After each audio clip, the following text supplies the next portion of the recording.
nawala yung lupa niyo doon? Saan ka na? Wala, Saan doon ka na na nakatira sa ano. Napalitan ng lupa pa yung ano niyo?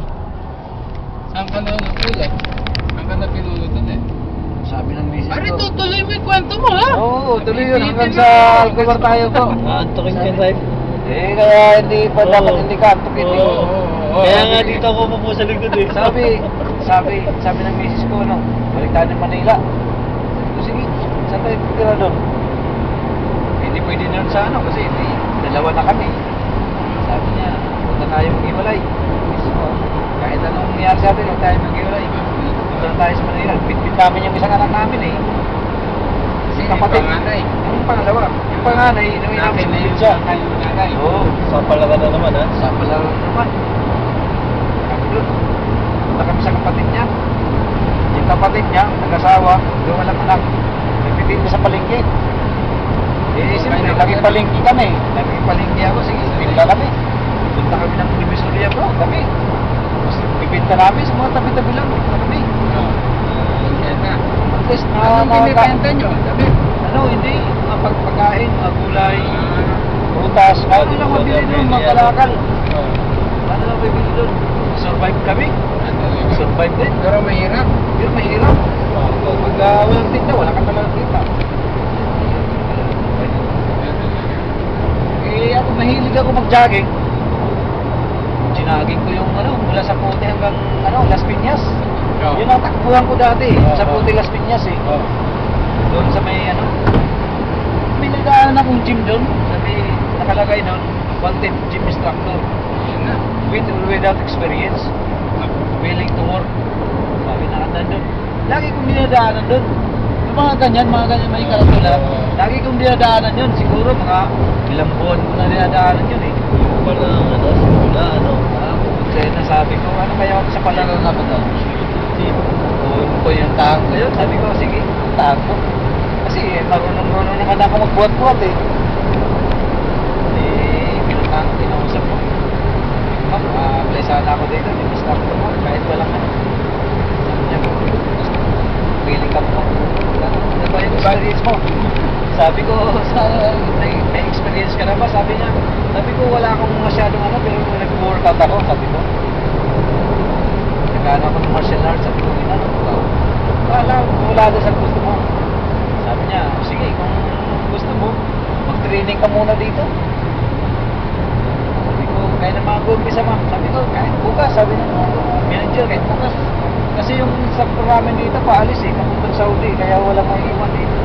Hindi pwede. Willing ka ba mag-training? Sabi ko, sige. Binayaran ako ng ano, 45 pesos sa araw. Allowance lang. Pwede na yun. Pinagtsagaan ko bro. Tatlong buwan yun, pinagtsagaan ko. Hanggang sa natuto ako dito. Tapos, seminar ako. Medyo kumanda yung katawan ko doon. Yan na. Ganda-ganda. Umpisa na. Sabi ng may-ari ng gym, lumabang ka ng bodybuilding kahit ano, kasi para makilala yung gym natin. Ano talaga? Sabi ko, sige, lumabang ako bodybuilding, Mr. Las Piñas, 1991. Lumabang ako sa bodybuilding. Pasok ako bro, nakapasok ako sa ano, sa pang-apat ako. Yung time na yun, wala pa masyadong mga gandang katawan sa Las Piñas. Parang mga barong-barong pa yung mga, ano dun eh, maliliit pa yung mga ano dun, mga tindahan. Ilan lang yung gym dun, dalawa lang. Basta wala pang progressive yung Las Piñas, mga kaganyan, oh, mga ganyan pa. Mga damo-damo pa. Hindi pa naayos ni Bidyam. Oo, wala pa. Si Aguilar pa nun ng ano, si yung tatay nila, si Riguera ang nabot ang ekonomiya doon. Yun ang ano nila, Aguilar nun. Yun ang miyo. Pumasok ako sa pang-apat na pwesto. Sabi ko, ako dito, tapos dumami yung kaibigan ko. Mga bading. Yung mga nag-gym din. Sabi saan ka nag-gym? Sabi ko, doon sa may Visibalis. Hindi ba bang buhat doon? Sabi ko, walang problema, sige. Ako instructor doon eh. Mga tropa, pero hindi masyadong malaki yung team namin, pero medyo may pagka-class. May pagka-class kasi may massage kami doon. May para sa mga babae, may parlor. Eh hindi naman mahigpit yung may-ari. Tapos lumalis na yung barkada ko, pumunta na dito sa Saudi. Ilan years din ako doon. Nabuhay mo pamilya mo. Umpisa, sabi ng asawa ko, tumigil ka na dyan. Bakit? Marami din sa karita. Hindi. Kulang pa yung sahod ko. Magkano lang yung sahod ko. Pinagtsigaan ko. Sabi naman, may nagbulong sa akin, bro. Gusto mong kumita. Sponsor ka. Mag-sponsor ka, kaya mag-part-time ka sa labas. Sige.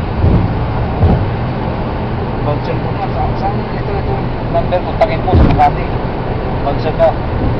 Sponsor ko pala. Oo. Eh, siyempre, medyo okay na yung katawan ko. Wala kang taba eh. Tinawagin ako, ginunta ko. Sabi ng sino ba yung kaibigan mo sa siya yung hit ng mga bouncer eh. Okay ba yung katawan mo, bro? Di ba yan? Sabi ko, Mr. Plus Piñas po ako. sabi ko, hindi, nagbubuhat-buhat ako, tapos mahunong ako sa martial arts. Sabi ko, magkano ba yung budget? Sabi niya, 500 sa araw, sa budget. Okay. Oo, sabi ko ba, ayos ko ah. Sabi ko bro, kunin mo ako, ito yung number ko. Wala pang cellphone nun eh. Ito yung number ko sa gym. Kailangan ko talaga kumita eh. Sige. Puntakin kita. Sabi ko, pag may sabi niya, ito bro, Friday, ganito. Punta ka dito, magsuot ka ng maong tapos din na t-shirt, itim. Duty ka, 500, budget yan bro, libre kahit. Eh, malaki na yung 500 excited ako eh. Punta ko doon sa Makati. Duty. Kung sa Big house. sa mga disco club sa Makati. Mga class naman ang diskuhan. Hindi naman mga Diyan ka na nasira. yung Yan underground. yung simula ng mga Diyan na yung simula ng bagong... Euphoria. Bagong kabanata ng buhay mo, bro. Euphoria. Yan ang, Android pa pala. yan ang pinuntahan kong malapit sa Manila Hotel ba yun? Euphoria, yan sa baba yun, sa Yuko. Sabi ko Euphoria. Ito Tambay ni Android. yung mga diniskuhan ng mga artista, Euphoria. Diyan si Andrew E. pa. Oo, yung si Andrew eh. Sabi ko, naalala ko, ito pala yung Euphoria. Duty ka dyan bro, may mag-aabang sa'yo dyan. Makikita tayo dito sa ganitong lugar. Takot Bro, medyo yung konting kwento mo, malapit din ko, barba. Eh, malayo pa bro. Malayo. Baka mapit. Sundan mo lang yung mga kotse na yan, pamuntayan bro. Sige, okay. Korea na. Duty ako. Tapos maganda ng mga chicks doon. Ako, yan na nga pa sinasabi. Sabi ng okay ka bro, sabi niya, okay, walang problema bro. Kasama. Duty ka lagi ha, pag may mga Ganun mo na sa mga bro, sabi niya, pag may mga special event, aking ka, sabi niya. Kasi malaki yung sa headphone sir, malaki yung bayad sa kanya. talaga. Pinakailangan na kompleto, halimbawa 5 tao, kaya 10 tao, kompleto. Mas malaki ang ng headphone sir. Halimbawa, 500 sa amin, 2,000 sa kanya. Head bouncer siya. Oo, headphone sir, siya ang nagbibigay sa amin ng Hindi kontrata niya kayo. kontrata. Tawa, isang gabi, 5,000 budget. Hati-hati na. Hati-hati. Malaki sa kanya. Malaki sa kanya. Halimbawa, Siyempre, atak na kayo. apat lang yung sponsor. Sa kanya yung iba nun. Kontrata niya, kontrata. Oo, lagi akong Nangangasan bro, ay pagbubugan doon bro. Laking pagbubugan ba kayo? Na? Pagbubugan. Hindi nga. Oo nga, kasi may mga kukulit na lasing na eh. Mga tarantado na Oo. Buti walang baril. Wala naman bugbugan lang. Pinalo yung kasama ko na bodybuilder, laki-laki pinalo sa ulo. Patay na yung upuan bro. Wasak-wasak yan eh. Ikaw. Ako, Ikaw, wala kang tama niya sa kwento mo eh. Baka ikaw yung pinalo eh. Paano yung totoohan? Grabe no. Hindi nga Walang ako. bolaan ha, walang bolaan ha. Hindi ako.